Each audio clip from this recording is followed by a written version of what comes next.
Hello, good morning everyone. This is Leela Mikka, the trainee of Siliguri Primary Teachers Training College and Siliguri Tarai B.Ed College from second semester.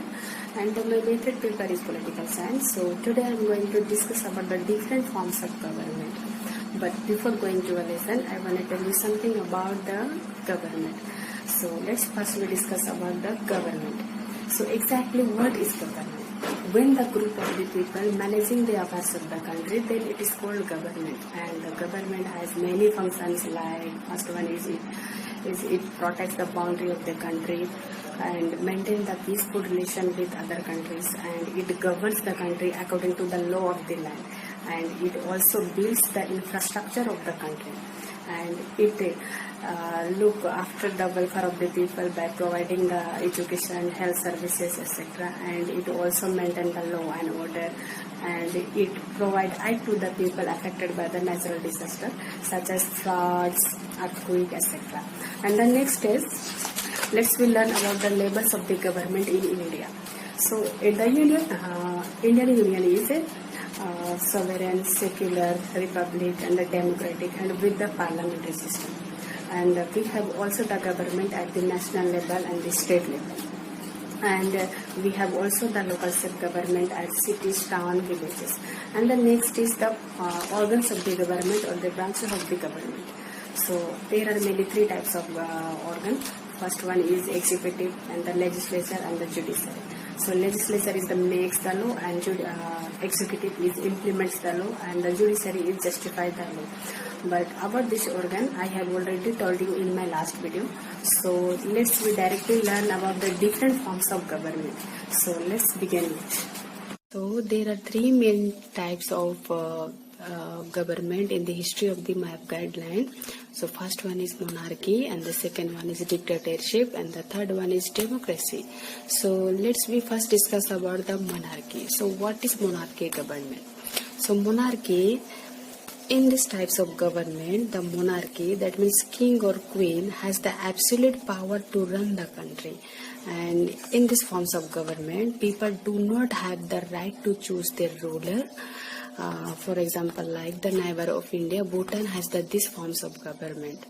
That means monarchy, इस प्रकार के सरकार में जो पूरे country को चलाने का जो पावर होता है वह किसी राजा या रानी के हाथ में होता है, और इस प्रकार के गवर्नमेंट में जो जनता होते हैं, जो प्रजा होते हैं, उनका कोई अधिकार नहीं होता है कि वे अपने इच्छा से, अपने पसंद से उस सरकार को खड़ा करें।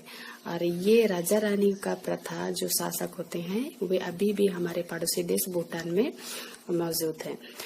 और second, next one is dictatorship. So dictatorship, in this forms of government, all the power rests in the hands of one person or a small group of people. The country like Egypt and Syria. मतलब dictatorship, इस प्रकार के government में पूरे country को चलाने का जो पावर होता है वह ओनली वन पर्सन के हाथ में होता है या स्मॉल ग्रुप के हाथ में होता है।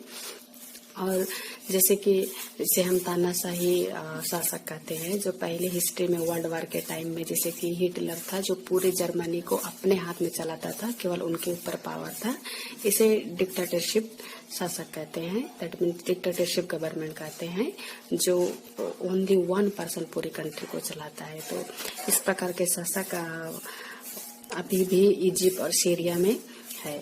And the next third one is democracy. Democracy, that means this is the most popular forms of government. It is the government of the people, by the people and for the people. And these forms of government, people participate in the political and decision making process without considering the race or color. For example के लिए India, democracy that means प्रजातंत्र। तो इस प्रकार के प्रजातंत्र में जो प्रजा जो होता है वह अपनी इच्छा से, अपनी मर्जी से वोट देकर अपने सरकार को खड़ा करता है, गवर्नमेंट बनाता है, और इस प्रकार के सरकार में प्रजा पॉलिटिकल और कोई भी डिसीजन मेकिंग प्रोसेस में भाग लेता है बिना जाति पाति और कलर भेदभाव किए बिना वह उसमें पार्टिसिपेट करता है। और And the next is democracy is again divided in two types. First one is direct democracy and the second one is representative democracy. So let's we first discuss about the direct democracy. So direct democracy, in this government, every adult citizen votes on every issues on which a decision is to be taken. This system works in the country like Switzerland with the small population. मतलब इस प्रकार जो direct democracy जो होता है वहाँ सभी मतलब adult citizen that means 18 years के ऊपर वे वोट्स देते हैं और अपने मतलब और वे सभी कोई भी पॉलिटिकल या डिसीजन मेकिंग प्रोसेस कुछ भी होता है वे सभी में भाग लेते हैं। और लेकिन यह डायरेक्ट डेमोक्रेसी जो होता है वह स्मॉल पॉपुलेशन क्षेत्र में होता है, क्योंकि अगर से ज्यादा पॉपुलेशन होगा, ज्यादा बड़ा कंट्री होगा तो यह पॉसिबल नहीं होगा कि वह एवरी अडल्ट सिटीजन हर डिसीजन प्रोसेस में, हर पॉलिटिकल मतलब कोई भी प्रॉब्लम होगा, कोई भी इश्यूज होगा उसमें पार्टिसिपेट करे। ये तो पॉसिबल नहीं होगा अगर पॉपुलेशन ज्यादा होगा। इसलिए डायरेक्ट डेमोक्रेसी वही पॉसिबल होता है जहाँ स्मॉल कंट्री होता है और वहाँ most of the people educated रहेंगे तो यह पॉसिबल होता है, नहीं तो अदरवाइज ना समझ, अगर वहाँ ना समझ वाले दैट मीन्स ज्यादा एडुकेटेड पीपल नहीं रहेंगे तो वह पॉसिबल नहीं होगा। इसलिए यह स्विट्जरलैंड जैसे कि वह स्मॉल कंट्री है और वहाँ पे एडुकेटेड पीपल भी बहुत अधिक है, इसलिए यह वहीं पे सब पॉसिबल है और यह वहाँ पे मौजूद है। डायरेक्ट डेमोक्रेसी वहाँ पे है अभी। And the next is representative democracy, that means most of the democratic country have these forms of government where the people elect their representatives who takes decision on their behalf. For example, like India. मतलब representative democracy वो होते हैं जो जनता के द्वारा चुने जाते हैं और वे जनता के मतदान के द्वारा मतलब जनता की इच्छा से ही वे कोई भी डिसीजन लेते हैं। और अगर कोई भी पॉलिटिकल इश्यूज या कोई भी डिसीजन होता है उसमें जनता की सहमति से वे कोई भी डिसीजन लेते हैं। और इस प्रकार के डिसीजन हमारे भारतवर्ष में प्रचलित है, जो जनता के द्वारा कोई भी चीज होता है जनता की मर्जी से होता है, क्योंकि यह प्रजातंत्र में ही होता है।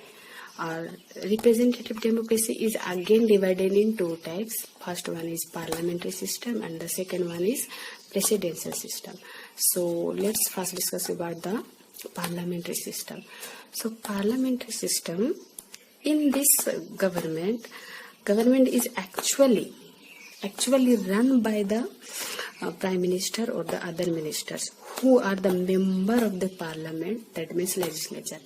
मतलब पार्लियामेंट्री सिस्टम में जो कंट्री होता है वह प्राइम मिनिस्टर के द्वारा चलाया जाता है और अदर मिनिस्टर के द्वारा, क्योंकि पार्लियामेंट्री सिस्टम में 2 हाउस होते हैं, Lok Sabha and Rajya Sabha. And the president होते हैं, तो इसमें 2 हाउस होते हैं और द प्रेसिडेंट जो होता है वो इंटीग्रल पार्ट होता है। तो यह पार्लियामेंट्री सिस्टम उसी को कहते हैं जिसमें 2 हाउस होता है और वो दोनों जैसे लोकसभा राज्यसभा हमारे भारतवर्ष में है वे मिलकर कंट्री को चलाते हैं, लेकिन head of the constitution president है और लेकिन चलाता देखता पूरी कंट्री को प्राइम मिनिस्टर। सो दोनों मिलके चलाते हैं, ये होता है parliamentary system. And the second one is presidential system, that means in this system the president is independent of the legislature and heads of the government. For example, like United States, that means presidential system में जो only one house होता है जिसे unitary government कहते हैं, इसमें president head of the legislature होता है, मतलब पूरे कंट्री का हेड प्रेसिडेंट होता है और वे ही पूरे कंट्री को देखता है और उसी के ऊपर सभी पावर होते हैं। लेकिन जैसे कि हमारे कंट्री में पार्लियामेंट्री सिस्टम में 2 हाउस है, लोकसभा राज्यसभा, जिसे हम मिलकर पार्लियामेंट्री सिस्टम कहते हैं, लेकिन प्रेसिडेंशियल सिस्टम में ओनली 1 हाउस होता है, जैसे यूनाइटेड स्टेट में सीनेट है जहाँ पे प्रेसिडेंट होते हैं, उसे प्रेसिडेंशियल सिस्टम कहते हैं। और इसमें प्रेसिडेंशियल सिस्टम वही होता है जिसमें पावर डिवाइडेड नहीं होता है, केवल ओनली प्रेसिडेंट ही पूरे कंट्री को चलाता है, उसे प्रेसिडेंशियल सिस्टम कहते हैं। तो ये सभी जो थे अलग अलग प्रकार के डिफरेंट टाइप्स के गवर्नमेंट थे, जो अलग अलग देश में अलग अलग रूप से प्रचलित हैं। सो आई होप आप सभी को ये जो अलग अलग प्रकार के डिफरेंट टाइप्स ऑफ गवर्नमेंट है वे समझ में आ गया है। सो अगले नेक्स्ट वीडियो में हम देखेंगे कि इनका जो फंक्शंस किस तरह से होता है उनके बारे में हम सीखेंगे।